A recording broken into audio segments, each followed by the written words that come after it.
The top stories tonight in Y News. At least 10 people were killed, including a Filipino American at a rail yard shooting in San Jose, California. Quarantine restrictions for the National Capital Region and nearby provinces likely to ease next month, according to Malacanang. Man involved in the vaccination slot for sale admits earning money by facilitating inoculation. The Department of Health clarifies that young teenagers are not yet part of the government's COVID-19 vaccination drive for now. Lawmakers question the lack of evidence in the impeachment cases filed against Supreme Court Associate Justice Marvic Leonen. An Indian worker recovering from COVID-19 comes to work hooked up to an oxygen tank. Good evening, Philippines and the world. Today is Thursday, May 27, 2021. Join us in the next hour as we deliver today's top stories around the country and in other parts of the world. I am William Theo. We are also seen in 1,935 satellite monitoring centers nationwide and via live streaming worldwide through the UNTV News and Rescue social media accounts and our website, untvweb.com. First in the news, California experiences this year's biggest mass shooting after a gunman opened fire at a public transit rail yard in San Jose, killing 9 workers, including a Filipino-American citizen. Joselito Liquido tells us the details live. Yes, Joselito, go ahead. Good evening. William, the Santa Clara County Coroner's Office released the names of the 9 workers killed in a mass shooting at the Santa Clara Valley Transportation Authority, or VTA light rail facility in San Jose. Additional details were being learned about the victims as family, friends, and co-workers memorialized those who were lost in the senseless tragedy. The Philippine Consulate General in San Francisco is confirming reports that at least one of them is of Filipino descent. Authorities identify the attacker as 57-year-old VTA employee and San Jose resident Samuel Cassidy, who also died at the scene at the Guadalupe Rail Yard at W. Younger Avenue. Authorities said about 75 to 80 people were at the facility when the shooting started, right around when the shift change for VTA workers is scheduled. There was no immediate word on a possible motive. The investigation was complicated after a bomb-sniffing dog detected possible explosives at the site. Cassidy was listed as the owner of a home 13 miles away which caught fire around the same time as the shooting. President Joe Biden has called the shooting a horrific tragedy and called on Congress to take actions as the shooting was just one of many this past month. William? Yes, thank you, Joselito Liquido, reporting live from Malaysia. Meanwhile, community quarantine restrictions in the National Capital Region and nearby provinces are likely to be relaxed next month, according to Malacanang. But it is up for local chief executives to decide. Rosalie Cos will tell us why. The 2-week attack. There is a downward trend of the daily attack rate of COVID-19 as well as the 2-week attack rate of infections in Metro Manila. The overall healthcare utilization rate also has improved to 43% or low risk as of May 25. According to Presidential Spokesperson Harry Roque, if this information will be the basis, there is a possibility that the quarantine status over Greater Manila area will be further eased in June. However, the Interagency Task Force against COVID-19 will also base its decision on the recommendation of the local chief executives. Currently, NCR, Rizal, Bulacan, Cavite, and Laguna are under general community quarantine status with heightened restrictions until the end of May. Everything else being considered, there is a likelihood na mas magluluwag ang ating quarantine classification According to Metro Manila Development Authority or MMDA Chairman Benhur Abalos, the Metro Manila mayors support the economic manager's goal to gradually and carefully open the economy. More business activities, taasan ng capacity, pero dahan-dahan. Dahan-dahan. Yan po ang napag-usapan ng mga alkalde. Also, the NCR mayors agreed to retain the uniform 10 p.m. to 4 a.m. curfew hours in Metro Manila. The Octa research has recommended to retain the GCQ status over the NCR Plus because the average number of new daily COVID-19 cases in Metro Manila for the last 7 days is still 1,099. Meanwhile, President Rodrigo Duterte may announce the new quarantine status in the country on May 31st or earlier. Rosa Licoz, UNTV News and Rescue. We serve the people, we give glory to God. Metro Manila mayors are in favor of further extending the General Community Quarantine or GCQ status until next month. However, local chief executives prefer the gradual easing of capacity restrictions for businesses, but with caution. According to Metro Manila Development Authority or MMDA Chairman Benhur Abalos, the consensus came up after the Department of Health reported the continuous decline in COVID-19 cases in the region. And the Philippines recorded 6,483 new COVID-19 cases today, bringing the total tally to 1,200,430. In the latest bulletin issued by the Department of Health or DOH, the number of active cases in the country is now at 48,109. Of these cases, 92.7% are mild, 2.2% are asymptomatic, 1.47% are moderate, 2.1% are severe, and 1.6% are in critical condition. Total recoveries have climbed to 1,131,942 after 4,335 more patients recovered from the disease. The death toll went up to 20,379 with 210 new fatalities. The DOH noted in its report that 6 accredited testing laboratories failed to submit their data on time. Kyle Cedric Bonifacio, the man allegedly involved in the vaccination slot for sale scheme, admits he earned money by facilitating some person's vaccination but not selling the slot itself, according to the police. Leia Ilagan reports. The Philippine National Police continues to investigate Kyle Cedric Bonifacio, who turned himself into the Mandaluyong City authorities over the alleged vaccination slot for sale scheme. PNP Chief Police General Guillermo Eliazar says that although Bonifacio admitted to have facilitated the vaccination of a certain individual and that he earned money from doing so, Bonifacio denied involvement in the vaccination slot for sale. Inamin naman niya rin yun eh. Di ba? Pati na rin yung kanyang kinontak ng mga supposed to be customer na mga legitimate businessman naman na nag-alangan at lumutang din. Noon, inaalam natin kung ito ba is talaga nagkaroon ng transaksyon. Pero sa kanya mismo nang galing na hindi nag-materialize yung sina Mr. Rabaya, pero may sinasabi siya na talagang na-facilitate niya na makakuha ng slot. Eh, yun ang inaalam natin. General Eliazar also confirms that the police have released Bonifacio after giving a statement because he is not yet a suspect and no official complaint has been filed against him. The police works based on evidence. So kung magkapel tayo ng kaso dyan, meron tayong ebidensya. Dahil lahat naman, may due process na dapat pagdaanan. The PNP chief assures all angles are being looked into, including Bonifacio's supposed connection in the Mandaluyong City local government unit. Bonifacio's father is a barangay councilman in the city. Kung meron mang involved dyan, malalaman natin. Pero sa ngayon, we don't want to pass judgment or mag-implicate dahil wala pa naman tayong ebidensya kung meron talaga silang kakutsaba sa mga LGU. The controversy came to light when some of Bonifacio's supposed clients posted his messages on social media in which he was offering vaccination slots ranging from 12,000 to 15,500 pesos per slot. Leia Ilagan, UNTV News and Rescue. We serve the people. We give glory to God.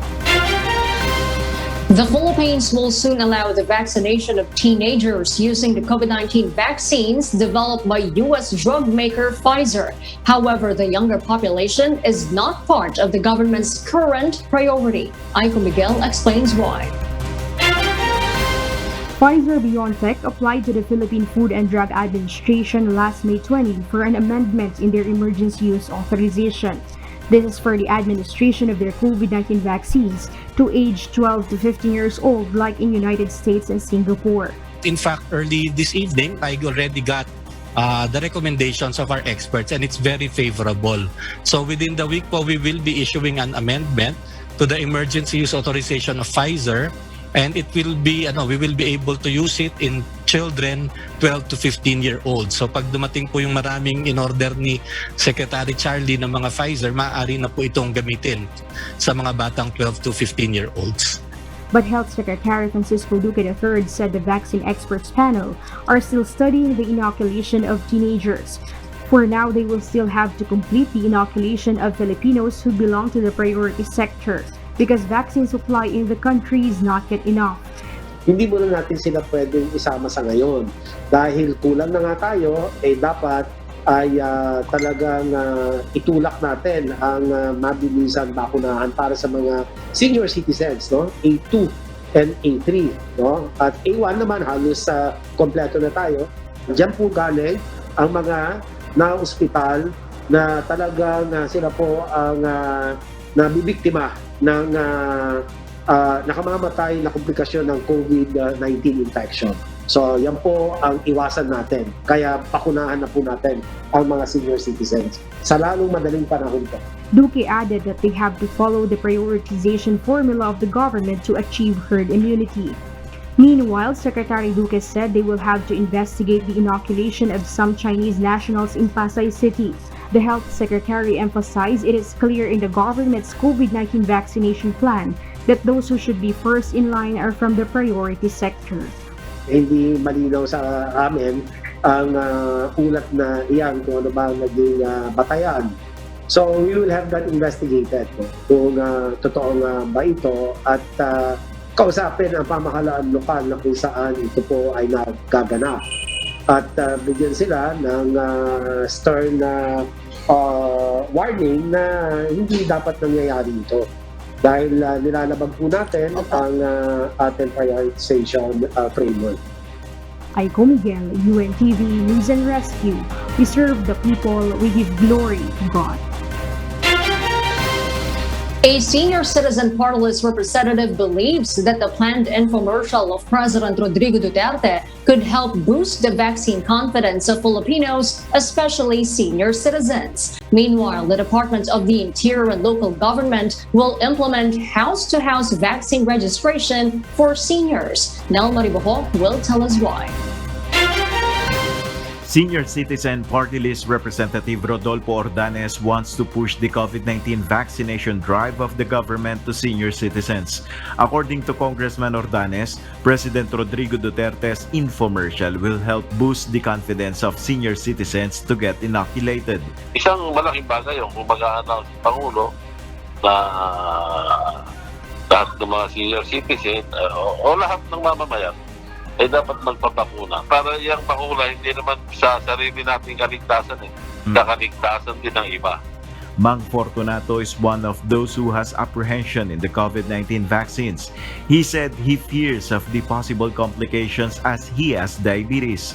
Hindi naman, kasi sabi ko nga, kung sakali at magkakaroon talaga ng pamimilit ang barangay captain dito, magpapabakuna naman kami. Kaya nga lang, ngayon natatakot ako dahil baka magkaroon ng komplikasyon. Based on the May 25 data of the Department of Health, there are 1.17 million senior citizens who have received their first shot of COVID-19 vaccines, while 195,000 are fully vaccinated. According to Vaccine Czar Carlito Calves Jr., few elderly people have received their jobs in the country. Talaga pong i-announce po natin, Mr. President, na yung mga senior citizens dapat po talaga magkaroon po talaga ng vaccine kasi sa ngayon po 11% pa lang po ang napapabaksin ng mga senior citizens. Meanwhile, the Department of the Interior and local government will implement the house-to-house vaccine registration for senior citizens. Ang ating pong mga seniors, ang ating mga mahihirap na mga kababayan, ang iba dyan ay walang smartphone, walang wifi, walang computer. Kaya gusto natin ay kasama din yung traditional na pamamaraan ng pagrehistro. Pwede pong mag-assign ng mga tao sa mga lugar at magbahay-bahay para makapagparehistro yung ating mga kapuspalad na kababayan. The new measure will help fast-track the inoculation efforts of the government. Nel Maribuhok, UNTV News and Rescue, we serve the people, we give glory to God. And for those watching our 24/7 live streaming on YouTube, please click the subscribe button you see on your screen and ring the bell for notification. You may also follow us on Facebook. The House of Representatives Committee on Justice dismissed the impeachment complaint against Supreme Court Associate Justice Marvic Leone. Ray Pelayo will tell us why. Lawmakers at the House of Representatives voted against the impeachment complaint logged against Supreme Court Associate Justice Marvic Leonen for lack of evidence. Leonen was accused of culpable violation of the Constitution and betrayal of public trust in the complaint filed in December by Edwin Cordevilla. However, the Committee on Justice found that the evidence submitted by Cordevilla are based on news articles and photocopies only. None of this first is authentic, and none of these are certified, either originals or certified true copies. Because an authentic document can either be original or certified to as true copies by the proper custodian of the document or the one issuing the document. So therefore, on this particular point, it is clear that it is not based on authentic record as required by our rules. Cordevilla also claimed that Leonen failed to file his SAL-ENS even when he was working as a professor at the state-run University of the Philippines College of Law. But according to Albay Representative Edsel Lagman, an impeachable incumbent official can only be impeached for offenses committed during his incumbency. The last year when Justice Leonen allegedly filed to file his SAL-M was 2009. The prosecution of which prescribed in 2017. Since impeachment proceedings are akin to criminal prosecution, then Justice Leonen cannot be impeached for an offense which has already prescribed or lapsed. Cordevilla's lawyer, Attorney Larry Gadon, said that the committee has double standard in appreciating evidence on the impeachment. Gadon added that during the impeachment of former Chief Justice Maria Lourdes Sereno, the committee accepted photocopies of pieces of evidence. Ang ginawa ng committee, pinatawag ang mga justices ng Supreme Court, pinatawag ang mga officials ng UP, pinatawag ang mga officials ng BIR, at pinaproduce sa kanila yung mga certified true copies. Kasi nga naman, ang isang ordinary citizen na kagaya ko, walang paraan para kuhanin ang mga certified documents o kaya original copies. Justice Leonen welcomed the dismissal of the case. The magistrate also insists that allegations against him are baseless. Leonen also committed to continuing his duty in the Supreme Court. Ray Pelayo, UNTV News and Rescue, we serve the people, we give glory to God. The Commission on Human Rights, or CHR, is eager to have full access on the entire anti-drug campaign records of the Philippine National Police. This after the PNP grants the Department of Justice access to 61 cases against policemen in the government's anti-illegal drug campaign. Dante Amento will tell us why. It would be more credible for the government to allow an independent body such as the Commission on Human Rights to access and investigate the PNP anti-illegal drug operations, which resulted to the death of 7,000 suspects. The Justice Department had recently disclosed to the United Nations Human Rights Council to include CHR in reviewing the drug war record. Well, remember that during the last United Nations Human Rights Council, there was an emphasis that there should be an investigation by an independent body. And the CHR is an independent body, though part of the government. And it would be more credible for the government ultimately at the end of the day if, for example, an independent body like the CHR will be able to investigate all the cases relating to the campaign against drugs. CHR spokesperson Attorney Jacqueline Ann Digia says it will also encourage victims and witnesses to surface and apparently to file charges in court. It is necessary for the public to see the government's sincerity to make individuals liable of their wrongdoings. What's important here is that when victims and witnesses state that government is willing to investigate or to provide access to remedies and ensure accountability, and they see that government is sincere, then they will be increasingly encouraged to file cases. The PNP has recently disclosed it will open its anti-drug operation records to the Department of Justice. Digia adds their full access to the records would allow them to make a comparison with their data. We are eager to find out what are those cases and compare it with our own and see if those cases are also being investigated likewise for the CHR. During a meeting yesterday, Secretary Guevara said that the PNP still has reservations to share its data with the CHR. Dante Amento, UNTV, News and Rescue. We serve the people. We give glory to God.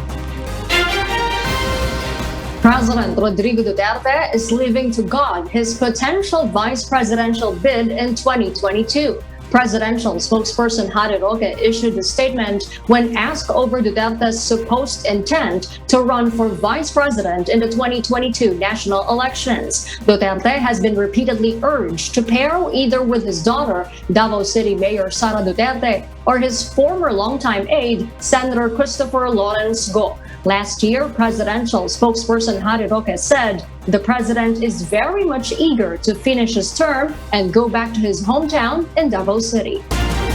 After clashing for several times at the plenary, Senators Christopher Lawrence Bongo and Franklin Drilon have agreed to fund the proposed hospital upgrades from the 2022 national budget. Harleen Delgado will tell us why. The funding for the proposed increase of bed capacity and expansion of several hospitals in the country will be sourced from next year's budget. This was agreed upon by Senate Minority Leader Franklin Drilon and Senate Committee on Health Chairperson Christopher Bongo after a series of exchanges for the 9 local hospital bills. But before this, Drilon proposed to Go, who is the sponsor of the measure, to source out the funds from the Miscellaneous Personal Benefit Fund or MPBF and the Pension and Gratuity Fund so that the bills could be implemented once enacted into law. Drilon noted in the previous session that the said funding sources have low utilization rate in the past years and were also carved out to augment the government's intelligence funds and purchase of helicopters. However, Go appealed to Drilon to agree that the funding will be sourced from the 2022 national budget instead, as advised by the Department of Budget and Management. He noted that the MPBF for this year is allotted to retirement benefits, and the pension fund will be for the additional plantilla positions for healthcare workers. Well, that is why I am proposing this, because as the Secretary of Budget said in the LEDAC meeting today, the problems with us is that we pass laws which are unfunded. If we follow the proposal of the DBM, niloloko lang po natin ang taong bayan. Ala namang perang nilalagay dun, kunyari, dinadagdagan natin ang hospital beds. That is my point. That is why I beg the good sponsor to accept this proposal, because this will make the health facility improvement more credible. Dahil po may kasamang appropriation.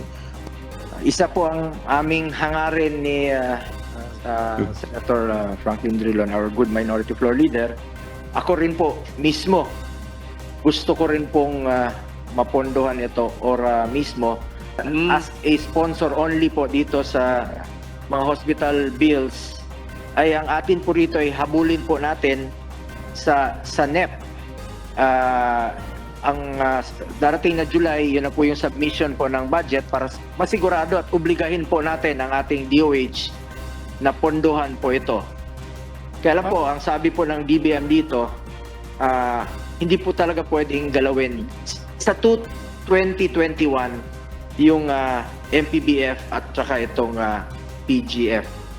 The neophyte senator then said that the DBM found 5 billion pesos that can be used under the unprogrammed funds. However, Drilon explains, when we say unprogrammed funds, ang ibig sabihin lang po nun, walang pundo. Kaya unprogrammed, maghahanap pa ng pundo. the 9 local hospital bills were passed in the second reading. It can be recalled that the two senators clashed after Go insinuated that Drilon is delaying the passage of the bills due to his questioning. Drilon denies this, citing Senate records that it was the alleged inaction of Go's committee that caused the delay in the approval of the bills and the failure to be funded under the 2021 national budget. Jorlene Delgado, UNTV News and Rescue. We serve the people, we give glory to God. The Senate unanimously passed on third reading a bill seeking to strengthen the Sangguniang Kabataan. 23 senators voted in favor of Senate Bill 2124 that aims to amend Republic Act 10742 or the Sangguniang Kabataan Reform Act of 2015. According to Senate Committee on Youth Chairperson Sonny Angara, the measure seeks to revitalize youth participation in governance. The bill aims to grant monthly honoraria to the SK members, secretaries, and treasurers. Currently, only the SK chairpersons are entitled to honoraria by virtue of their status as ex officio members of the Sangguniang Barangays. Meanwhile, anti-smoking advocates reveal that over half of the tobacco companies in the Philippines are not following the graphic health warning law. The law requires cigarette manufacturers to display pictures showing the harmful effects of smoking on half of both sides of cigarette packets. That is why the group calls for further monitoring on tobacco products sold in the market, including imported cigarettes. Janice Inhente reports. Action on Smoking and Health, or ASH Philippines, calls on the Department of Health and other concerned agencies to strengthen the monitoring of tobacco companies that do not follow the proper labeling and graphic health warnings on cigarette packs. Based on the tobacco surveillance system conducted by Johns Hopkins Bloomberg School of Public Health Institute for Global Tobacco, from 17% in 2013, 80% of tobacco companies in the country followed the correct graphic health warning when the law was first implemented in 2016. But in 2020, the compliance of tobacco companies has decreased by up to 45%. We already expect all of them to be compliant. Still, we have seen some packages that do not have the required graphic health warning on that cigarette packs, no, as released by the Department of Health. Kayo mga kumpanya ng tobacco, you need to comply with our law. You are really the ones that are responsible and the ones that need to comply with our law. In the study conducted by ASH Philippines, out of 70 tobacco packs, only 20 comply with the health warning label requirements, while some did not follow the correct sizes of label and text, which is unreadable to most users. The compliance rate is way below what we expected them to do. The more that we will not be able to achieve the objective of educating the public and reducing the smokers. Naging successful yung kumpanya ng sigarilyos para hindi nila mapakita yung health warning labels natin. The DOH guaranteed that its personnel are tracking tobacco companies if they are following the graphic health warning law. So we're building the capacity of the Department of Health and DILG and improving the mechanisms to monitor the implementation of these policies on the ground. Penalty for violators includes a fine of not more than 10,000 pesos for first offense, not more than 50,000 pesos for second offense, and on the third offense, a fine of not more than 100,000 pesos or imprisonment of not more than 1 year or both at the discretion of the court. The business permits and licenses in the case of a business entity or establishment shall be revoked or cancelled. Janice Enhente, UNTV, News and Rescue. We serve the people, we give glory to God. The Department of Health, or DOH, insisted that wearing a face shield is still necessary, although COVID-19 cases, particularly in NCR+, significantly decreased. Meanwhile, the Department of Justice is expected to issue a protocol against non-wearing a face mask in accordance to President Rodrigo Duterte's orders. Marvin Calas reports why. The Octa research team and the Department of Health recently reported a gradual decrease of COVID-19 cases, particularly in the NCR+. Thus, medical anthropologist Dr. Gideon Lasco believes that the government should stop the wearing of face shield policy. In a tweet, the doctor says that there are allegedly no basis in the wearing of face shield. Instead, it can only cause inconvenience for the public and is harmful to the environment. In spite of these, Health Secretary Francisco Duque III insisted that the wearing of face shield is necessary for additional protection against COVID-19. Hindi muna natin pwedeng gawin yan dahil napakamahalagang karagdagang proteksyon para sa ating mga kababayan. Konting sakripisyo lang po ito para po sa ating proteksyon at para hindi po tayo mapahamak dahil alam po natin pwedeng makamatay ang COVID. Duque also contradicted Dr. Lasco's argument that the wearing of face shield has no scientific basis. Itong face shield na ito, marami na pong pag-aaral iyan. May Lancet journal na published. Meron din pong mga pag-aaral dito lokal kay Dr. Wong and Dr. Tony Dance. Hindi mo nila pwedeng sabihin na wala daw pag-aaral ito. Meron malaliman, malawakan pag-aaral isinagawa. Hindi lang dito sa Pilipinas. Pero kung tignan mo, yung mga bansang hindi nag-face shield, UK, US, marami pa. So may talagang doon mataas ang kanilang kaso. Meanwhile, on Friday, the Department of Justice is expected to issue the guidelines against the non-wearing or improper wearing of face mask. In a statement, DOJ Secretary Menardo Guevara disclosed that Secretary Eduardo Año of the Interior and Local Government approved the proposed guidelines and it is scheduled for signing on Friday. President Duterte earlier directed the arrest, detention, and investigation of those that will be caught not wearing or improperly wearing a face mask. Marvin Calas, UNTV News and Rescue. We serve the people, we give glory to God. A group of restaurant owners proposes the use of uniform vaccine pass in business establishments, but a presidential advisor opposes the plan. Asher Kadapan Jr. details why. Using the actual vaccination card being issued by local government units to residents who were already vaccinated is more efficient than generating another specialized card for the system. This is what Presidential Advisor for Entrepreneurship Joey Concepcion explains as he initially considers the use of vaccine pass providing incentives to vaccinees such as entry to business establishments as well as domestic travel without the need for any COVID-19 tests.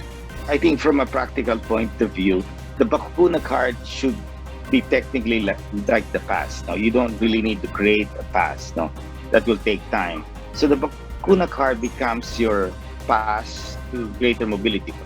But restaurant owners of the Philippines President Eric Tang said that generating uniform vaccine pass will help in the proper identification of the vaccinees. Restore PH recommends requiring in vaccine cards special quick response or QR code, photo, name, date of birth, and COVID-19 vaccination. Each card may be used within 180 days as government constantly change its policies and approach in the fight against the pandemic. Usually ang tinatanong po sa amin, paano niyo malalaman na bakunado ang isang senior citizen? Ang problema po namin sa restaurant, kada LGU po kasi iba-ibang record. And hindi naman namin makikita kung totoo yung vaccine record nila or fake. So a vaccine pass is it's a system that also verifies whether yung dala nila na vaccination record ay legitimate. Senior Citizen Party List Representative Rodolfo Ordanes also favors the use of vaccine pass provided that citizens continue to observe the health protocols. Okay sa akin yung vaccine pass na yan. Okay sa akin yan. Yun nga lang, pinapayo ko nga, baka maging kampante tayo, may vaccine pass tayo, hindi na natin ma-observe yung health rules, yung protocol, mahirap din. Different sectors believe that vaccine pass may boost the vaccine confidence of the public and encourage more citizens to be vaccinated. Asher Kadapan Jr., UNTV News and Rescue. We serve the people, we give glory to God. And for the news abroad, the president of Belarus has claimed that threats about a bomb on a passenger plane flying last Monday came from Switzerland. RK Lorca will give us the details live. Yes, RK, please go ahead. Yes, Mariel. Belarusian President Alexander Lukashenko on Wednesday said on his first public remarks with the members of the parliament that the plane incident showed that Europe was acting with its domestic enemies to destabilize Belarus. He said that some ill-wishers from the outside and inside of the country have changed their methods of attacking Belarus and that the said enemies have crossed many red lines and boundaries of common sense and human mortality. Lukashenko, who has been in power for 27 years, also added that Belarus had become an experimental shooting range for the West, which intended to march eastward onto Russia. The defense came after a Ryanair flight from Greece to Lithuania was diverted to Minsk in Belarus after a said potential security threat was received by airline crews. However, no bombs or explosives have been found on the flight, but rather a Belarusian opposition activist, Roman Protasevich, being arrested and detained with his girlfriend, Sofia Sapega. The European Commission President Ursula von der Leyen on the incident released a statement saying the outrageous and illegal behavior of the regime in Belarus will have consequences. Mariel, the Swiss government, on the other hand, it said it had no knowledge of any bomb threat and had not been in contact with Minsk in the past. Back to you, Mariel. Thank you, RK, for that live report. U.S. President Joe Biden orders intelligence report on COVID-19 origins within 90 days. Marvi Delfin will give us the details live. Marvi? Mariel, after months of worldwide pressure on China to be transparent about the outbreak in 2019, U.S. President Joe Biden has asked U.S. intelligence officials to intensify their efforts to investigate the origins of the COVID-19 pandemic. The announcement comes after a still classified U.S. intelligence report found several researchers at China's Wuhan Institute of Virology who fell ill in November 2019 and had to be hospitalized. Biden has directed the country's laboratories to assist with the reassessments and called on China to cooperate with international inquiries. And on Wednesday evening, the U.S. Senate passed a bill that seeks to declassify federal information relating to the origins of COVID-19. According to Biden's statement, despite the lack of confidence in rival theories such as a possible laboratory accident in China, this new detail calls for the intelligence community to consider the scenarios as likely. In response to Biden's public disclosure about the private assessments, China's embassy in the U.S. said that politicizing the origins of COVID-19 would hamper investigations. While China's delegation to the WHO said that it was calling on all parties to adopt an open and transparent attitude to cooperate with the WHO's attempts to trace the virus's origin. Marielle? All right, Marvi, thank you for those updates. An employee in India recovering from COVID-19 walks to work hooked up to an oxygen tank. Paul Gatchalian will give us the details live. Yes, Paul, good evening. Ariel, an Indian bank employee walked into the branch of Punjab National Bank in Bokaro on Tuesday with his wife and son dragging his oxygen tank after his application for sick leave was reportedly denied. The employee Arvind Kumar said in his leave request letter that he was still recovering from the coronavirus disease and a lung infection but was ordered by the bank to return to duty. In the video taken and posted online by Kumar's family, Kumar was in a heated argument with the manager, stating that he is in a sick and serious condition and that the doctors advise it will take him 3 months to recover.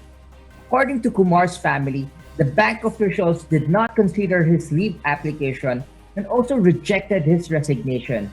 They also added that the bank is threatening to deduct his salary, forcing him to come to work with an oxygen support. Kumar was eventually asked to return home, and bank officials have refrained from issuing statements regarding the incident. Back to you, Marielle. Thank you, Paul, for that live report. A Kiwi YouTuber designed a cardboard model of a Lamborghini that was sold in a New Zealand online auction for over $10,000 US. Early Briones reports. Dubbed as the Cardboardghini Aventapur, this cardboard model is a creation by Kiwi YouTuber David Jones. The innovation started through the young YouTuber's experience of driving the real deal back in the US, and then later decided to have his own. Instead of spending a dear amount of money, Jones decided to put his creativity skills to the test. The structure of the model began by taking a folded paper Lamborghini Aventador and upscaled this to life size. The project took roughly 2.5 weeks to complete. Although the cardboard car is fully functional with an occupant inside, it is discouraged to be driven out on public roads. The online auction for the unique sports car was held on Trade Me, a New Zealand online auction site, with the starting bid at $19 and eventually rose to $10,420. All the proceeds of the creation will be donated to the Starship Children's Hospital. Early Briones, UNTV News and Rescue. We serve the people, we give glory to God. And those are the reasons behind the news in other parts of the globe. I am Maria Latoza, live from Perth, Australia. Good evening. And those are the reasons behind the news, May 27, 2021. Reasons we deliver to you as they unfold. I am Harleen Delgado. And because we need to know, we will always ask why. I am William Theo. We serve the people. We give glory to God.